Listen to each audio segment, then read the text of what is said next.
Hello guys, so I've been having some trouble with burned roots.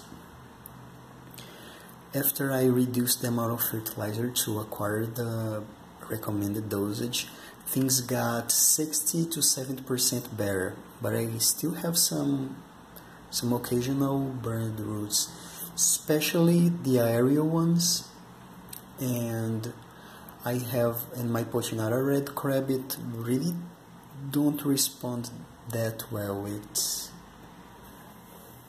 I can say it has become a routine for it to have burned roots. So I've made a short research and I have found an article which was written for Phalaenopsis. It was an article written by a PhD, so it has some scientific validation. I'll post a link of this article down below. And he said that the amount of salt in the dissolved water with fertilizers for Phalaenopsis should be between 150 ppm parts per million and 200, which is the value that I have seen online, people like Roger and other orchid growers using for their orchids. Mostly 150. I have also found an orchid nursery with some tips in Portuguese, and one of the tips is that they use 150 ppm.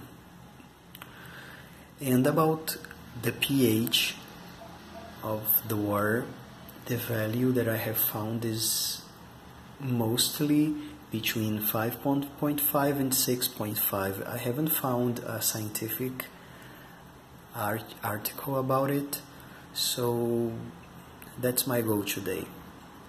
150 ppm with the fertilizer and something between 5.5 and 6.5 as pH value. So I've collected some rainwater a few hours ago. I can see the value, the pH level of the rainwater.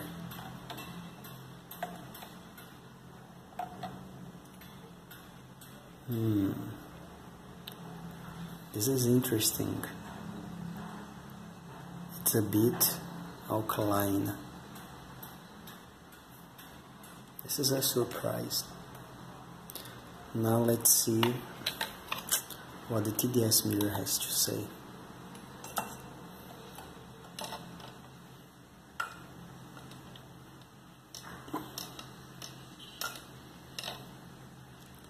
So it says 27 parts per million. So I have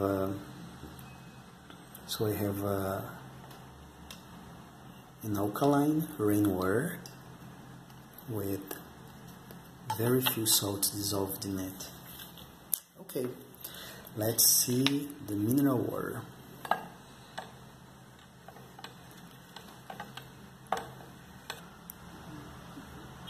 Has a good pH at 6, slightly lower, more acid. Now let's see the TDS.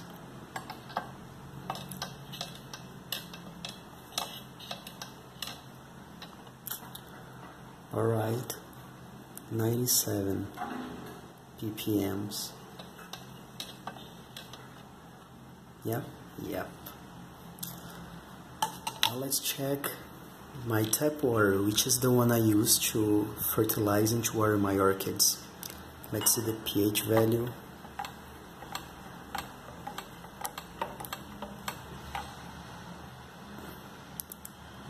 .7, slightly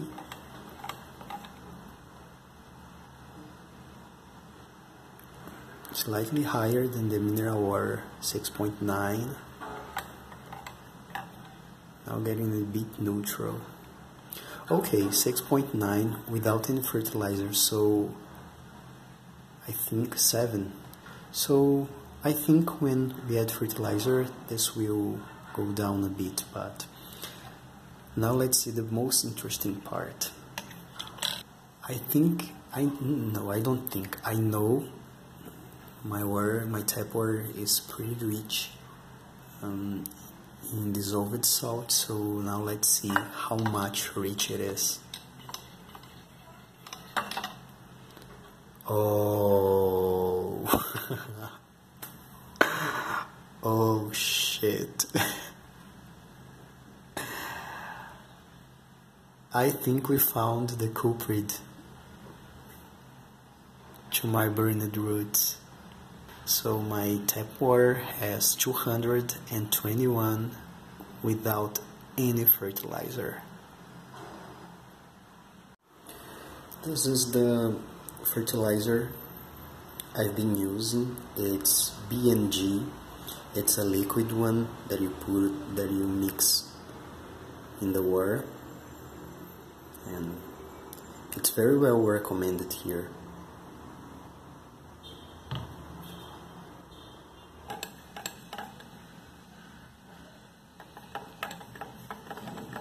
So it's tap water and the full dosage, which is what I was using.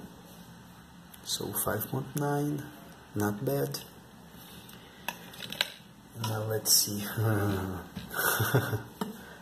Let's see what the TDS meter has to tell me.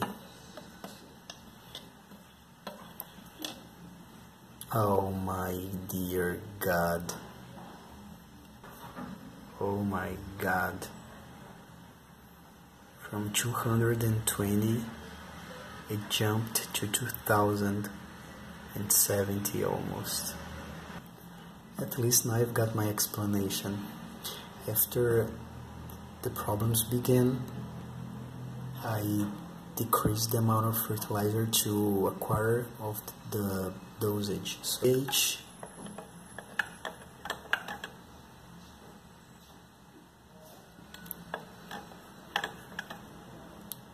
a bit higher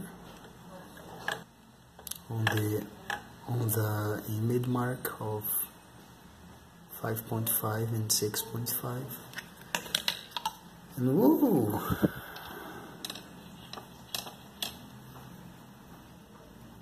Oh my dear God. Guys, I'll be honest with you, this is the second time I acquired the dosage, because I've got even a higher result. The first time I did it, it gave me more than 700, and I was so freaking surprised that I dumped the water, I washed the syringe, I washed the glass and everything, because I thought that there must be some, how can I say, some bits of fertilizer left or something like that, that may be increasing the salt levels, but this is it. Acquired dosage, and it gives me almost 700. Alright, so after such absurd results with the tap water, let's see measurements with mineral water and the full dosage of the fertilizer.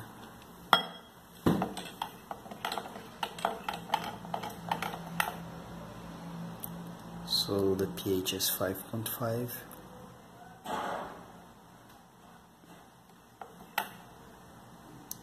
It's on the bottom limit.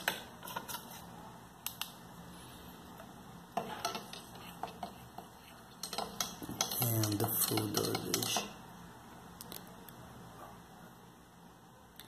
Okay, 1800. Just a bit lower than the 2000.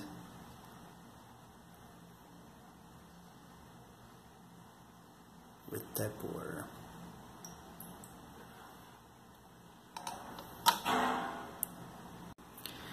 And now it's time to see the mineral water with a quarter the dosage of B&G.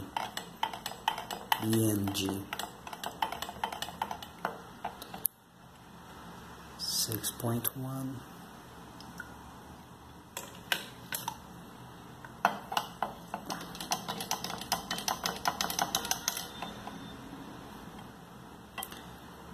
And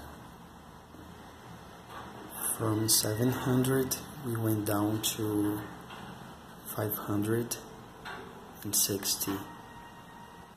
Because I had so much trouble and I thought that could be the fertilizer, recently I have acquired some Osmocote 14, and today I'd like also to try, since it's a slow release fertilizer. I think that might help me lowering down the salt present in the water. So let's make a bit of a mess. I have put some, not much, some balls here, and I'm gonna simulate the watering. So this is my sprinkler, and I don't know if there's some kind of effect if I put it right under the water. I think that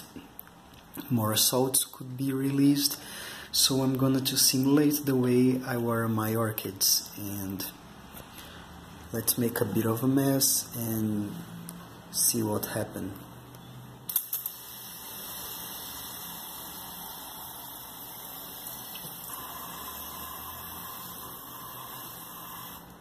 Okay, I think we have a fair amount of water, so let's make the measurements. First, the pH. So the pH level is 7.1, a bit higher than I'd like. And now, time of the truth. Let's see what the TDS meter tell us.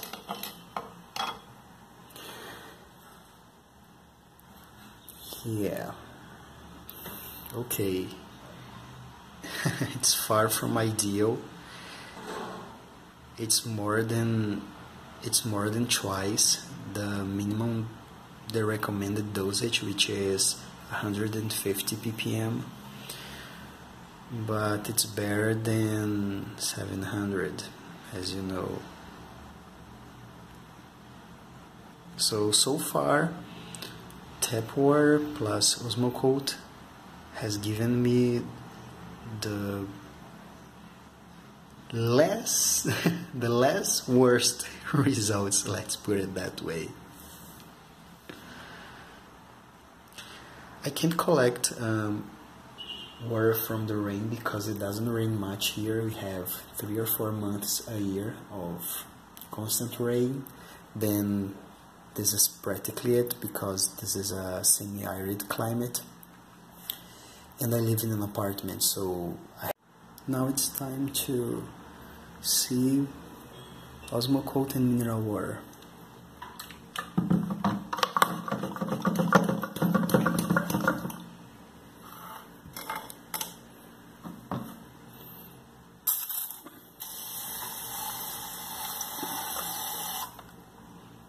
Alright guys, now it's time to measure mineral water and Osmocote.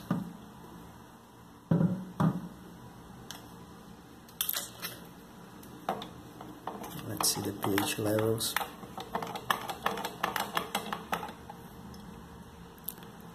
.6.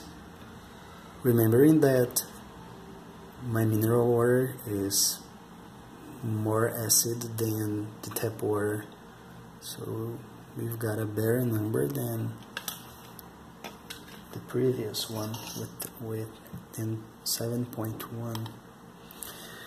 And now let's see the TDS meter.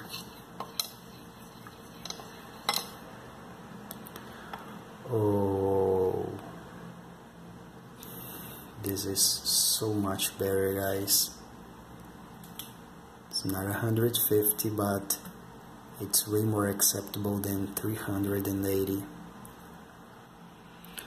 So right now I have some things to think of and see if it's worth for me to use mineral water to water my orchids. So this video is a bit long, but I think it's important to register things as more objective as I could. So now I have my results, and I also have some things to think about and to wonder and see if mineral water is really worth it, because it's not very cheap around here. So thanks for watching, and bye bye.